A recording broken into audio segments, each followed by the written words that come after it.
I got so much motherfucking design on right now. Break it down, bring it back, make it clap. I got 3 old thoughts, new block, wear that thing. Bitches on my line, and you know.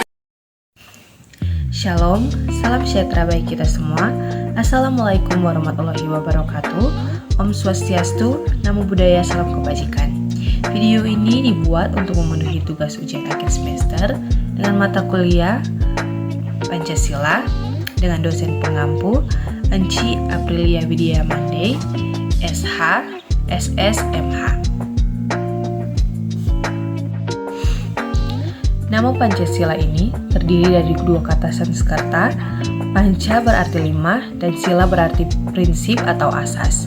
Pancasila merupakan rumusan dan pedoman kehidupan berbangsa dan bernegara bagi seluruh rakyat Indonesia. Menurut Noto Negoro, Pancasila adalah dasar falsafah negara Indonesia, sehingga dapat diambil kesimpulan bahwa Pancasila merupakan dasar falsafah dan ideologi negara yang diharapkan menjadi pandangan hidup bangsa Indonesia sebagai pemersatu, lambang persatuan, kesatuan, serta sebagai pertahanan bangsa dan negara Indonesia. Sumber historis Pancasila sebagai dasar negara. Dilihat dari aspek historis, ekstensi Pancasila sebagai dasar negara diawali dari Sidang Umum Badan Penyelidik Usaha-Usaha Persiapan Kemerdekaan Indonesia atau BPUPKI, terutama melalui pidato Insinyur Soekarno. Akan tetapi, yang kini ditetapkan dan disepakati sebagai dasar negara adalah sebagaimana tercantum dalam pembukaan UUD NRI tahun 1945. Kedua, sumber yuridis Pancasila sebagai dasar negara. Sebagai sumber yuridis, ekstensi Pancasila di samping sebagai dasar negara adalah juga sumber dari segala sumber hukum negara. Artinya semua pedoman berkaitan dengan penataan spek hukum harus bersumber pada Pancasila. Pancasila secara yuridis merupakan sejatinya hukum tertinggi di Indonesia yang memiliki nilai dasar, nilai praksis, dan nilai instrumental. Kemudian sumber sosiologis Pancasila sebagai dasar negara. Ekstensi Pancasila dilihat dari aspek sosiologis adalah perwujudan dan kristalisasi dari keyakinan serta perilaku kehidupan masyarakat sejak dulu, kini yang akan datang. Pancasila lahir dari perilaku kehidupan masyarakat yang tercermin dari sikap perilakunya sehari-hari seperti dalam kehidupan rohania terhadap sesuatu yang gaib. Kemudian sumber politis Pancasila sebagai dasar negara. Perlu ditegaskan kembali bahwa secara politis Pancasila merupakan kebijakan pemerintah NKRI dalam menata kultur, budaya, dan struktur politik bangsa Indonesia guna mengisi dan menjadi jiwa tatanan lingkup kehidupan, infrastruktur politik, dan superstruktur politik, termasuk dalam hubungan timbal balik sesama struktur politik termaksud. Pancasila sebagai dasar negara dan ideologi negara. Dengan adanya dasar negara, maka suatu bangsa tidak akan terombang-ambing dalam menghadapi berbagai permasalahan baik dari dalam ataupun luar.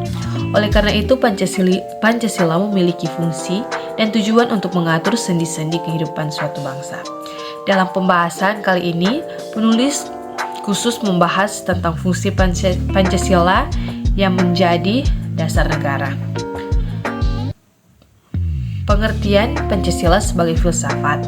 Pancasila dapat didefinisikan sebagai refleksi kritis dan rasional tentang Pancasila sebagai dasar negara dan kenyataan budaya bangsa dengan tujuan untuk mendapatkan pokok-pokok pengertian yang mendasar dan menyeluruh. Pancasila dikatakan sebagai filsafat karena Pancasila merupakan hasil permenungan jiwa yang mendalam yang dilakukan oleh The Founding Fathers Indonesia yang dituangkan dalam suatu sistem. Pengertian Pancasila sebagai etika. Etika termasuk kelompok filsafat. praktis dan dibagi menjadi dua kelompok, yaitu etika umum dan etika khusus. Etika merupakan suatu pemikiran kritis dan mendasar tentang ajaran-ajaran dan pandangan-pandangan moral.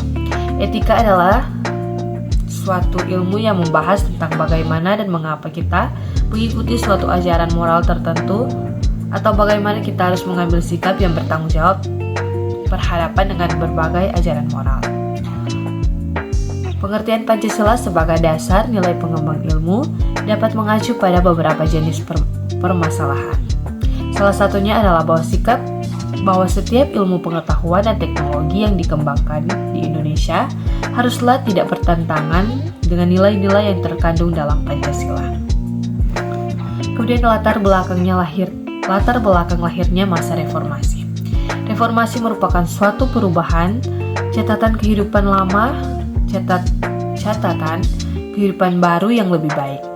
Reformasi yang terjadi di Indonesia pada tahun 1998 merupakan suatu gerakan yang bertujuan untuk melakukan perubahan dan pembaruan, terutama perbaikan tatanan kehidupan dalam bidang politik, ekonomi, hukum, dan sosial. Dengan demikian, reformasi telah memiliki formulasi atau gagasan tentang tatanan kehidupan baru menuju terwujudnya Indonesia baru.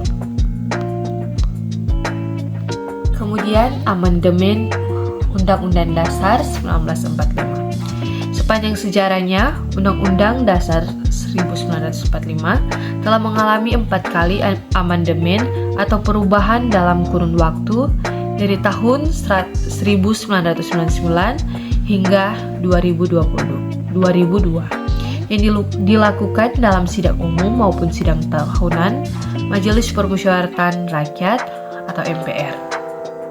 Berikut ini rangkaian pelaksanaan amandemen UUD 1945 seperti dikutip dari buku Mengapa Kita Harus Kembali ke UUD 1945, karya Taufik Guram Ruki dan kawan-kawan.